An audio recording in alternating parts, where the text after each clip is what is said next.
जय श्री कृष्ण। वरुथिनी एकादशी वैशाख मास के कृष्ण पक्ष में आती है। इस व्रत का बड़ा महत्व बताया गया है। वरुथिनी एकादशी का व्रत करने से मनुष्य इस लोक में तथा परलोक में सुख प्राप्त करता है। भविष्य पुराण के अनुसार यह मोक्ष प्रदान करने वाली है। इस वरुथिनी का व्रत करने से राजा मानधाता स्वर्ग को प्राप्त हुए। ऐसे ही धुंधुमार नामक राजा भी इस व्रत के प्रभाव से पापों से मुक्त हुए थे।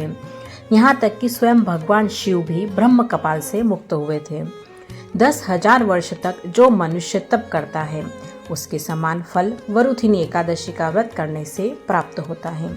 वरुथिनी एकादशी का महात्म्य स्वयं भगवान श्री कृष्ण ने महाराज युधिष्ठिर के पूछने पर बताया था कि घोड़े के दान से हाथी का दान श्रेष्ठ है, हाथी के दान से भूमि का दान श्रेष्ठ है, भूमि दान से स्वर्ण दान और उससे भी श्रेष्ठ है अन्न का दान।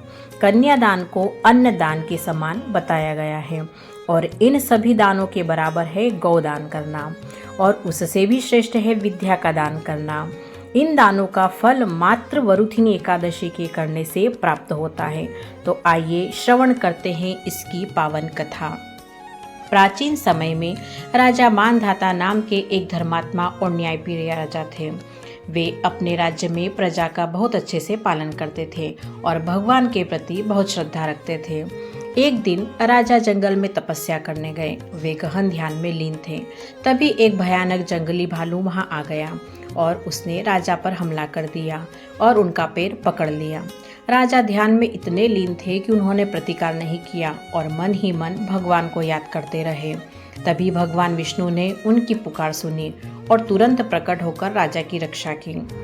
भगवान ने अपने सुदर्शन चक्र से उस भालू को दूर कर दिया, लेकिन इस घटना से राजा का पैर गंभीर रूप से घायल हो गया।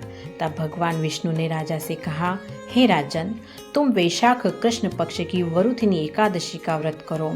इससे तुम्हारे सभी पाप नष्ट हो जाएंगे और तुम्हारा शरीर यथावत हो जाएगा।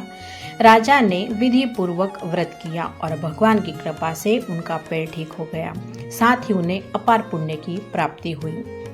तो यह थी वरुथिनी एकादशी की पावन कथा। अगर आपको हमारा प्रयास पसंद आया हो तो चैनल को लाइक करें, शेयर करें, सब्सक्राइब करें। जय श्री हरि, जय श्री कृष्ण।